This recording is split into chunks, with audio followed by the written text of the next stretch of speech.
Hello and welcome to On the Move. We are Matt and Betsy. Betsy! And we are on an adventure to explore the beautiful island of Prince Edward Island.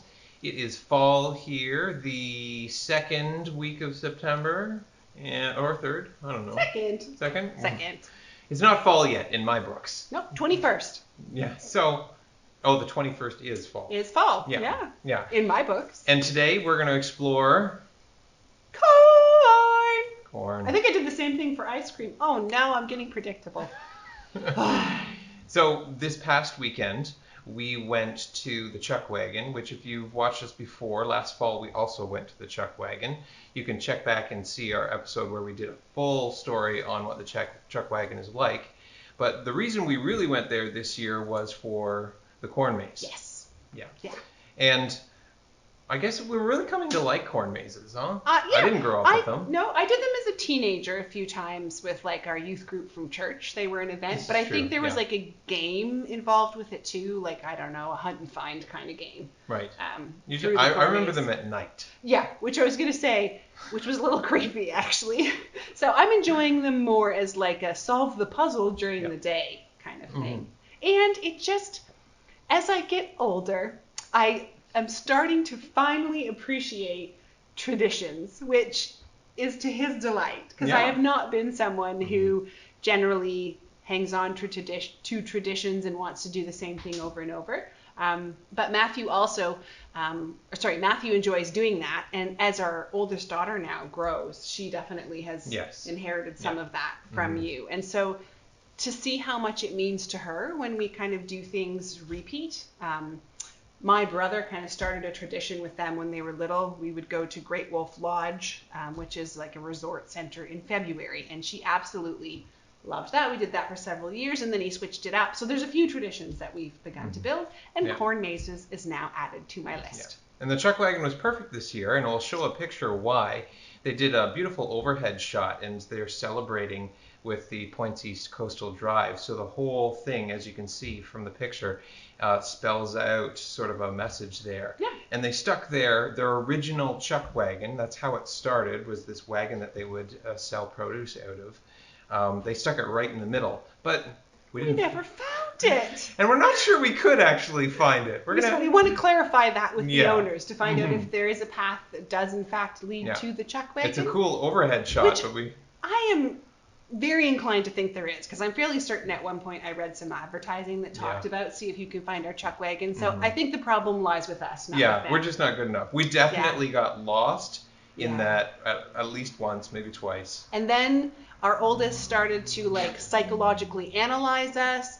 Dad being, I don't remember which one of us is a right brain, one is a left brain. Yeah, one is led by logic and that was me. Puzzle logic, solving, and the other is led by intuition. Right. And the feel of that I have a sense of direction and I know where I am. So no arguing or fighting. We're a pretty chill family that way, but we definitely approach directional things differently. And we learned that very early on in our marriage about each other. So yeah, it works. We figure it out. Thank goodness for Google and Maps and sometimes GPS that now just clarifies it for us. So we couldn't use one of those out there. Yeah. No. Well, we could have, but that would have been cheating. Not. I did get one of them to turn on their compass because I just wanted to. We didn't really use it though. Well, I didn't use it. We couldn't use it because we didn't mark where we started. Well, I knew where north, south, Here we east, go. west was. I just said we don't argue. Anyways, corn. We've done lots of eating of corn as well. Two main places we've got our corn from this year that are well known and well used. One we've already talked about a little bit, Keddy's, the Blum's tradition. Yep. And their corn has been delicious. Yes, absolutely. Yeah, and so they sell out pretty much every day that they have it, both from their little farm stand, and then they go into Montague and Charlottetown and sell out of the back of the truck, and that disappears by lunchtime as well. You've done both, because we went together, we went to their stand, and we got to enjoy a few seconds with their delightful little children who were bouncing around and practicing their jumping. And then I think you picked it up off the back of a truck one time. Yeah, in Charlottetown I picked it up as well. And there was lots of people lining up to get it then too, so that's good. Yeah. And then there's also a place which is close to Cooper's, Penny's, a fruit, Vegetable. fruit and vegetable farm, Yep. and they do corn as well. And so the corn that we have today, we actually got from Penny's, and we picked it up at Cooper's. They sell it at Cooper's. And I would call this the peaches and cream variety. Whether it officially is or not, it's what I grew up calling it, and it's when you have the slightly lighter kernels with the slightly darker kernels. Yeah. And yes, very sweet. I don't think Ketty's was. It was more a solid yellow, but also still very, very sweet. Yeah. And we did a corn boil as well. The church that we attend did a corn boil. I was super excited because I used to say to Matthew, there's got to be some way that we can do a corn boil in late August in our city church, and we just never figured out how exactly to do that. Now, from my childhood, I have this like image in my brain of this great big like black cauldron on a frame over a fire. Fantastical. Well, I don't know. That's what's in my brain. So it wasn't quite like that. They did just use, straight up pots and stoves, very modern day. Yeah, if you're not familiar with it, a corn boil, essentially they take really big pots, fill them up with water, and then dump a whole lot of corn in them. I think they had 3 of those going to serve all the people. And then you serve it to everyone, and we had some salads and things to go with it, and I think some sausages too, and it was delightful. Lovely. So tonight, we're going to have corn, and with it we're actually going to have burgers, because it's what we have in the house right now, and it goes really well with it too. It does, yeah. So I know that there's a lot of opinions when it comes to cooking corn, and actually... I'm going to start husking while he's chatting. Yeah. So the ways to cook corn vary a lot, how long, whether you start with it... Go ahead. Whether you make some noise. Yeah. Whether you start with it with the water cold or whether it's boiling, but we're going to tell you the method that we use, which comes actually from Betsy's father. He's very passionate about his opinions on the way corn should be cooked, and I happen to agree with him. Which is funny because he does not do, at least in my childhood, he did not do any of the cooking at my home. So anyway. Well, I like his method. He knows his corn, and Matthew's adopted it. Yeah. So for what we're going to do with our corn today, we're going to husk it all here, and then... When we say husk, that's literally, so these are the husks, and we're ripping them off. Yeah, you pull it apart there. Usually you do this outside, because it is kind of a messy job, but I'll do it here tonight. And then you take and... we're going to boil these in the water, and we're going to start with, behind us here, we've already got our water at a rolling boil, and we're going to dump them in and cook them for 3 minutes. No more, no less. Does that mean we have to talk for 3 minutes while that happens? Well, I don't know. We'll dump them in and then we'll see what happens. Sure. 3 minutes, and then pull them out, and we'll show you what happens there. So maybe that's what I'm going to do. I'm going to dump in, our pot's not very big, so I think we can only do half a dozen at a time. Half a dozen corn. 3 minutes later, we'll be back with you, and we'll show you what comes next. Actually, I will chat a little bit while he goes ahead and does that. So my father also worked at, we're going to call it like an educational farm when I was probably my early teens, or headed into my early teens. And he would do different like tours for school groups. I don't know if he actually specifically did tours on strawberries and corn. I know they did like pumpkins and that sort of thing, and they had some like bush tours. And he would do them with a horse-drawn wagon, which is actually pretty neat. I'm not sure you can find that too many places these days. So even though he doesn't cook the corn very often, he knows his produce. He knows about growing it. He knows lots about farming and what goes on. So I also remember him teaching us. So what Matthew's pulling off there, the outside is the husk, and then you've got the corn silk inside, which you really do want to make sure you've removed, because if that gets in your teeth, it's not a lot of fun to eat. I always liked to pretend it was like Barbie hair when I was a kid. Anyway, the point I'm getting around to saying is that he taught me that you have a single strand of corn silk, which you're not going to be able to hardly see. Yeah, there we go. A single strand of this for every kernel that you have. So when you go to the grocery store, and they don't really love when you husk right there in the grocery store. I can understand why. It's messy. Yeah. And you get things that are hacked. Get rid of it. Yeah, exactly. But you can kind of gauge on like the quality of the corn that you might find inside, or at least the quantity of the kernels, based on whether you have a nice healthy clump of corn And actually, here. we got this, to be honest, a couple of days ago. Yeah. We haven't gotten around to filming yet. I know. That shouldn't be that brown. No. If you really want it fresh, it should be just a light brown. I believe he would also tell you, you should go out to the field and pick it like before dinner. Mm-hmm. Like the sooner you can get it to the pot, the better. Yeah. And actually, that reminds me of another thing. So we have a lovely barbecue, traditional Southern barbecue place in Belfast called Pappy's Barbecue Joint. And I happened to be there on the weekend, and they were doing a bit of a celebration there where they did a big roast. Part of the PEI Fall Flavors Festival. Yeah. Oh, here's my water.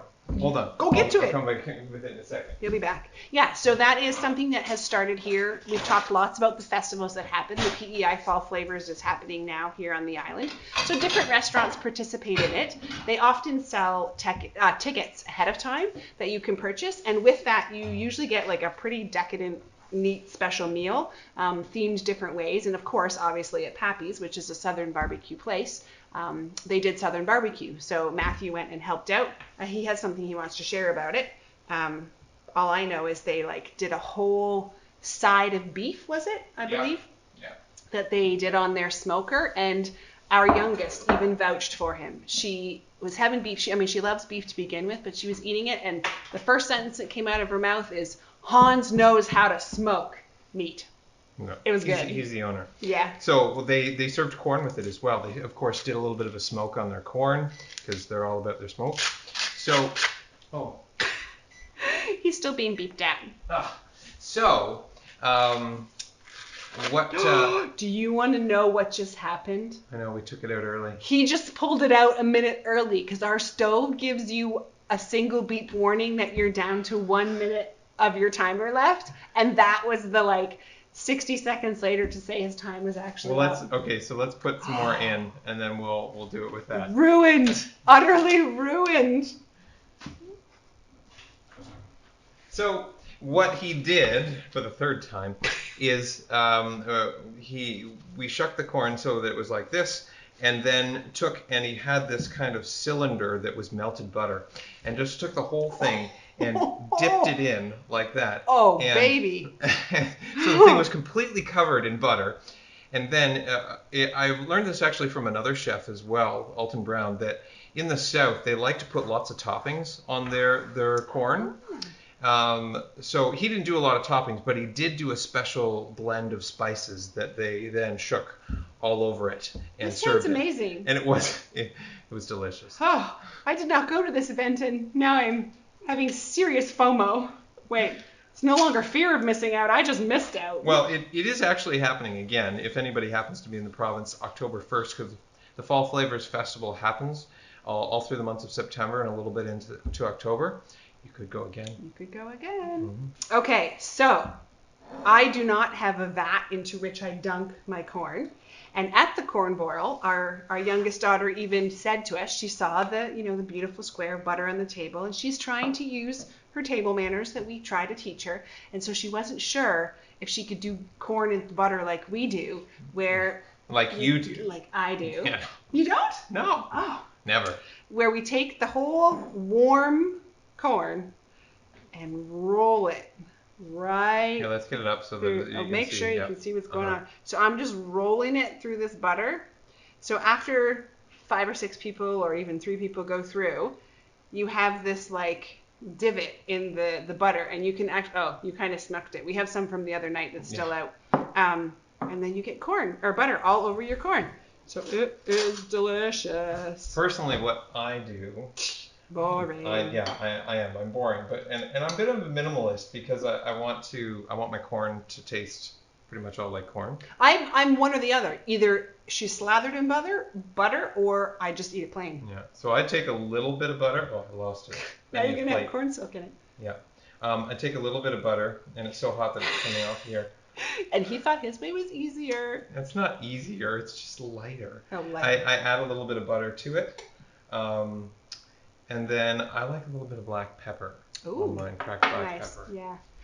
Also, another thing I learned from my dear friend who comes from Brazil, she showed up at my house, this is a few years ago, with like corn on the cob like this, but cold, like out of her fridge. And I was like, we were going to share lunch together with our little pile of little ones we had at that time. And I said, oh, should I warm the corn up? And she looked at me like I had two heads. Like, why are you going to warm the corn? Like, it's already cooked. And I was like, I know, but like, warm it up. And she was like, honey, in Brazil, it's hot. We don't need no warming the corn up. So I learned to eat it cold. So now I love having leftovers that I'll take to work the next day and just eat it cold on the cob. I like that too. And when I do that, then I don't put any butter on it. Yeah. Yeah. All right, do we have Ready? to go over this on Yeah. camera? Make a mess of It's it. going to drip down my chin. Okay. Mm-hmm. It's good. It is. Mm-hmm. And of Super course, sweet. then there's always a discussion. And the little fella from another family who was across the table from us at the corn boil was teaching us how you have to eat it. And I am not going to show you, because if you can imagine a 4-year-old boy going like a typewriter across the corn cob, he was pretty proud of his technique. Yeah. But that's just beyond me and my willingness to put on camera. And when you're doing corn on the cob, you absolutely need like dental floss or toothpicks at the table, because there's no way you can get away without getting it between your teeth. It's already stuck in. Mm-hmm.